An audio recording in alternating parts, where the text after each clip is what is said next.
배종찬 인사이트K 연구소장님 나오셨습니다. 배 소장님, 네. 어제 정부가 이재명 정권 출범 이후 첫 부동산 대책이라고 할까요? 명칭은 긴급 가계부채 점검회의. 여기에서 나온 게 이제 부동산 정책인데요. 정부 출범 이후 지금 13일째 나온 것 같아요. 그런데 문재인 정부 때도 부동산 정책이 28번 나왔지만 실패를 했어요. 그것을 반문교사로 삼았는지 지금 언론 보도는 그 28번 나온 이 대책보다도 더 강력한 초강력 부동산 대책이라고 이렇게 하네요. 네. 그 내용은 수도권 주택을 구입할 때 대출 상한액을 6억 원으로 한다든가, 네. 그리고 담보대출을 했을 때 6개월 내에 그 집에 들어가야 한다. 그러니까 실거주를 해야 한다. 그렇죠. 네. 이런 대책들이니까 상당히 강력한데, 문제는 이것은 일종의 수요 억제책이고, 공급이 충분하면은 사실은 부동산 값이 그렇게 오를 리가 없거든요. 과거 MB 정권 때 그랬지 않습니까? 네. 엄청나게 공급을. 그렇죠. 과거 그 이전엔 노태우 정권 때 100만 호 이렇게 실제로 공급하니까 부동산 가격이 완전히 떨어졌지 않습니까? 네. 그런데 이번 이재명 정권도 이 보수 정권이 아닌 진보 정권의 정책을 답습했는지 결국은 수요 억제책이 아닌가, 이걸로 부동산이 잡힐까요? 지금 안 잡히죠. 아주 그냥 불작이라고 하지 않습니까? 안 잡히죠. 근데 여러분들이 이걸 분석을 첫 번째 해드리면서 말씀을 드려야 될 게 뭐냐면, 사실상 이재명 대통령이 이재명 정부가 출범하기 전에, 그러니까 대선 후보 시절이죠. 예. 부동산 정책은 제대로 안 내놨어요. 그렇죠. 왜 그런 줄 아세요? 부동산은 서울과 서울이 아닌 곳이 완전히 달라요. 그러니까 지방은 지금 여러분들 뭐냐면 미분양입니다. 미분양이 쌓여 있죠. 예. 악성 미분양이라고 하는 중공후 다 지어졌어요. 아파트 다 지어졌어요. 전기도 들어와요. 그런데 미분양인 게 한 3만 호 가까이 됩니다. 지금 준공전, 그러니까 착공전 미분양, 분양을 해야 돈이 들어와야 공사를 할 거 아니에요. 근데 예. 그런 미분양은 까지 합하면은 9만 호거든요. 엄청난 양입니다.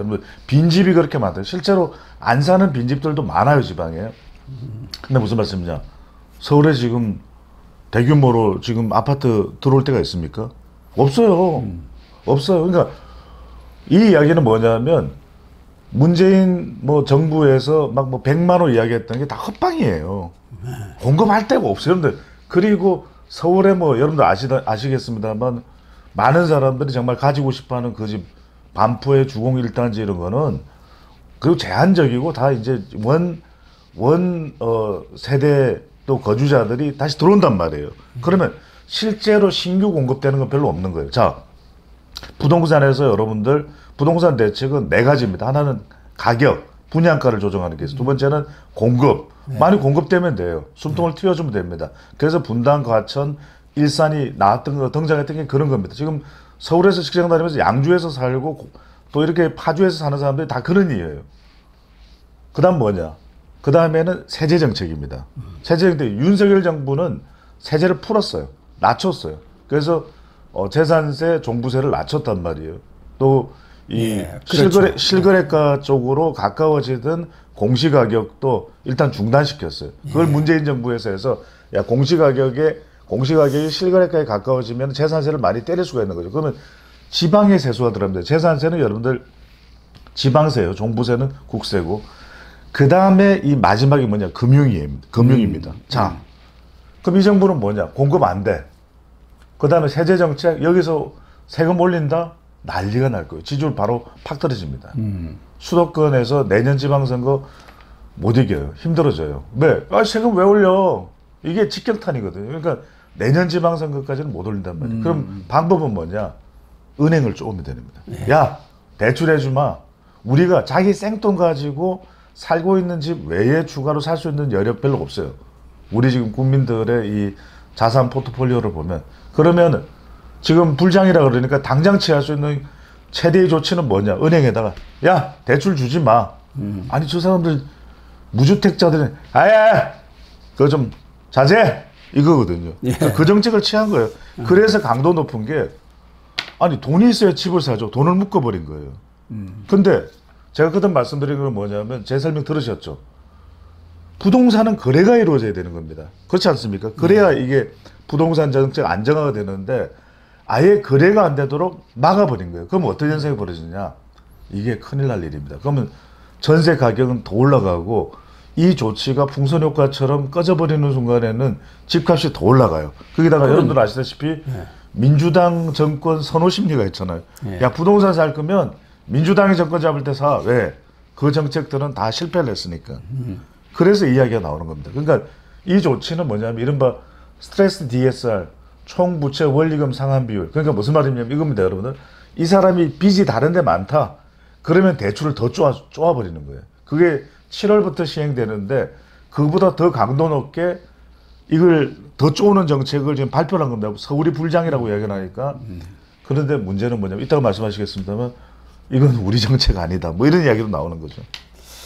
그러니까 지금 이재명 정권 들어서 이 불장을 일으키고 있는 것이 부동산과 주식 아닙니까? 그렇죠. 네. 이건 어떻게 보면은 경기가 좋다든가 기업의 건전성이 있어가지고 오르는 게 아니고 경우에 따라서 이게 거품이 돼갖고 팍 꺼져버릴 수가 있는 것이고 일본이 그 대표적인 것 아니었습니까? 그럼요. 지금 그러기 때문에 이런 위험성이 있는 것이고 매우 높죠. 우리도 노무현 정부 때 그런 일이 있었잖아요. 부동산만 하더라도 이 정책을 책임지는 사람이 공급 확대론자냐 아니면 수요 억제론자냐 수요 억제론자 맞습니다. 이것에 따라서 시장이 반응을 하는데 지금 총괄을 하고 있는 사람은 김용범 정책실장 아닙니까? 대통령 실질적으로 총괄을 하고 있는 사람. 부동산 정책. 지금 뭐 실질적으로 이재명 정부 내각이라는 게 윤석열 정부에 했던 그 장관 그대로요. 그대로 하고 있기 때문에 실질적으로는 김용범 정책실장인데 이분도 문재인 정권 때 그 28번 이 대책 나올 때 금융위원회 부위원장으로 이 대출 조이고 이 금융을 가지고 조절을 했던 그런 사람이거든요. 그렇기 때문에 이런 사람들은 공급 쪽에 마인드가 적단 말이에요. 그렇죠. 그러니까 일반인들은 볼 때는 이거 오를 수밖에 없겠구나. 현실적으로 지난 윤석열 정권 때 문재인 정권 때도 마찬가지입니다만 그렇게 공급이 크게 늘지를 않았어요. 안 늘죠. 서울 같은 데는 공급을 늘리려면은 지금 노후단지 아파트들에 대한 재건축을 빨리 해줘야 하는데 보통 5년 빨라봤자 5년 10년 걸려요. 그러면 안 되네. 새로 신도시를 건설하는 데 들어가는 그런 비용도 필요 없고 맞아요. 집만 부숴버리고 올리면 되거든요. 그러니까요. 그런데 그것을 엄청난 규제가 많아가지고 아무리 빨라봤자 5년 이상이에요. 더 걸려요. 보통은 10년 걸립니다. 그러니까 그럼요. 공급을 할 수가 없어요. 공급이 없어요. 이런 부분에 대해서 과감하게 규제를 풀어줘야 하는데 그거는 안 하면서 이렇게 대출을 조인다 했을 경우 실질적으로 뭐 갭 투자를 한다든가 그런 투자자들이 투기꾼들이 상당히 어려움을 겪을 수도 있지만 돈 많은 사람들은 오히려 더 호재가 됩니다. 오히려 더. 호재예요. 그리고 실수요자들이 엄청난 고통을 겪을 가능성이 많은데 그래서 불만의 목소리가 나오는 거죠. 고 박사님 말씀하셨던 대로 부동산에서 제일 중요한 건 서플라이가 있어야 됩니다. 서플라이가 있어야 디맨드하고 수요 공급을 맞추는 것이거든요. 쉽게 생각하면 됩니다. 부동산을 가장 안정화시키는 방법은 수요와 공급을 맞추면 돼요. 그러면 왜 서울 가격이 계속 올라가는 거 아니냐? 다른 도시들을 더 매력적으로 하면 되죠. 거주 단지들을 서울 외곽과 더 외곽으로. 그래서 얼마든지 지금 뭐 아산 또 천안 같은 데서도 서울에 출퇴근 가능해요. KTX 요금을 싸게 해줘. 그러니까 그런 것들을 우리가 생각해야 된단 말이에요. 근데 그런 생각 없이 그냥 무대뽀예요. 부동산 정책이. 그러니까 부동산 전문가들 모아서 그걸 하나의 그림으로 그려야 되는데 그림이 100가지 1000가지니 이게 무슨 실효가 없습니다. 실효가 안 생겨요. 그런데 지금 이 정부의 주요 요직을 맡고 있는 이한주 국정기획위원장이라든지 유성락 안보실장, 오광수 전 민정수석은 떨려 나갔습니다만은 예. 지금 조현 외교부장 이런 사람들은 부동산 아주 전문 투기꾼들 아닙니까? 재개발, 재건축 하는데 미리미리 사놓고 예. 뭐 아파트, 오피스텔, 땅, 뭐 상가 할 것 없이 잡식성으로 전부 이렇게 사놔가지고 엄청난 수익을 낸 사람들 아닙니까? 그러니까요. 그런데 더욱 황당한 것은 어제 이런 중요한 어떻게 보면은 정말 민감하고 자칫했다가는 정권이 흔들릴 그렇죠. 그 직결되는 이런 정책을 발표를 했는데 강의정 대통령실 대변인이라는 사람은 그것은 대통령실과는 관련이 없다. 이렇게 얘기를 하고 나섰어요.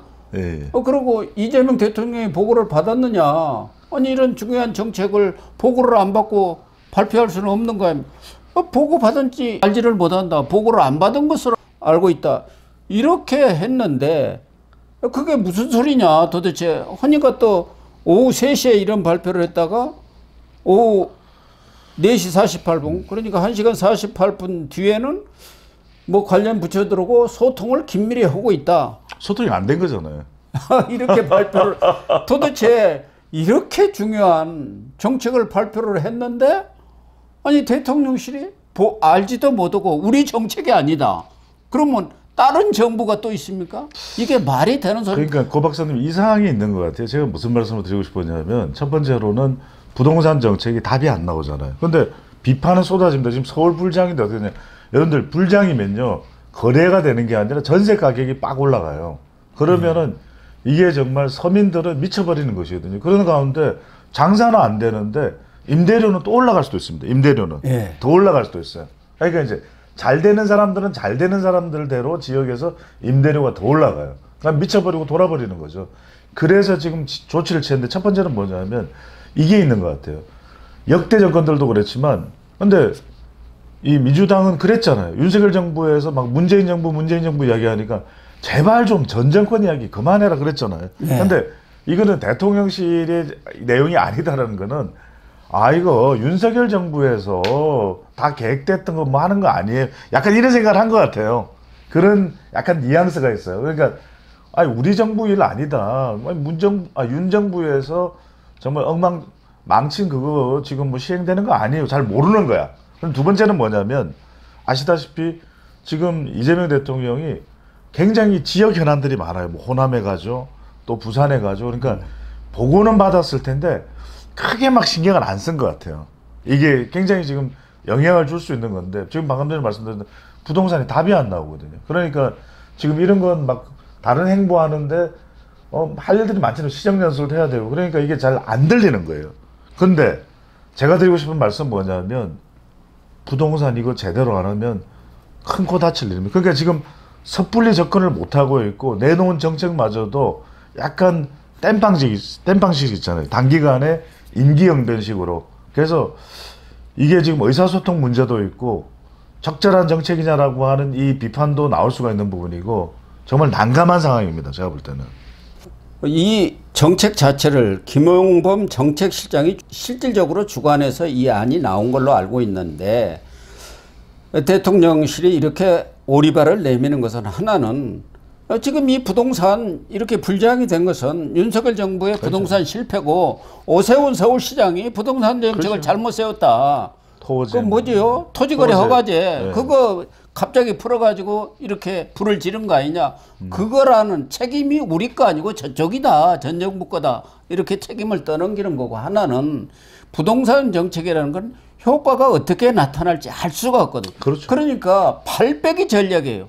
우리는 몰랐는데 뭐 금융위에서 했다고 하는데 이제 효과가 좋으면은 우리가 이렇게 해가지고 효과가 났습니다. 하는데 효과가 안 나고 거기에 대한 반발이 극심해질 경우 이거 발을 빼려고 하는 어떻게 보면 정말 꼼수고 얄팍한 수법 아니냐. 전형적인 이재명식의 수법 아니냐. 그런 얘기가 지금 나오고 있는 거 아니겠어요? 아니 도대체 이재명 정부 부동산 정책이라고 발표를 했고 금융위원회, 기재부, 국토교통부 이 관련 부처 책임자들이 장관들이 모여가지고 결정해서 발표한 내용을 그렇죠. 우리 거가 아니라고 우리는 잘 모른다 대통령실에서는 이런 게 말이 됩니까? 이재명 정부 참 이재명 어이가 없는 일이죠. 정말 그러니까 어이가 없는. 아니 고 박사님 말씀대로 지금 뭐 윤석열 정부 때 장관들이 아직 자리에 있죠. 하지만 그렇다 하더라도 이건 이재명 정부예요. 아니 그리고 차관들 인사도 다 했고 실질적으로는 아니 그럼요. 대통령실에서 다 챙겨 가지고 발표를 하는 거 아닙니까? 장관들은 있어도 사실은 지금 거의 손 떼다시피 한 걸로 봐야죠. 그런데 실무 대통령실에서 했는데 대통령실에 강유정 대변인이 잘 모르겠다고 얘기하는. 그러니까 이게 일종의 면피 작전, 책임 회피 작전이죠. 아까 말씀드린 대로. 좋은 일 있으면은 다 우리가 잘해갖고 된 거고. 그러니까 지금 이재명 대통령은 잘못된 일에 대해서는 혹시라도 생길 가능성이 있는 것은 발을 안 담으려고 하는 거 아닙니까? 잘된 것만 지금 하려는 것 아니에요. 그렇죠. 이른바 뒤에도 이야기하겠지만 국감 역할만 하려고 한 그렇죠. 거예요. 대통령실이 그걸 아니까 대변인이 그렇게 발표했지 모른다는 게 이게 상식적으로 말이 돼. 이렇게 중요한 정책 자기들이 그럼요. 발표를 하기를 너무 중요하죠. 문재인 정권 28번 나온 것보다도 더 강력한 부동산 대책이라고 하는데 그걸 대통령한테 보고를 안 하고 결재를 없이 발표를 했다? 그러면 그런 정권이 아니죠. 정권이 아직 출범이 안 된 거 아닙니까? 큰일 나죠. 윤석열 정권이 지금 계속되고 있습니까? 큰일 나죠. 말이 안 되는 거죠. 다른 것도 아니고 말이 안 되는 거죠. 가장 민감하고 부동산은요. 민생에 영향을 크게 미치는 게 이 부동산 정책 아닙니까? 맞습니다.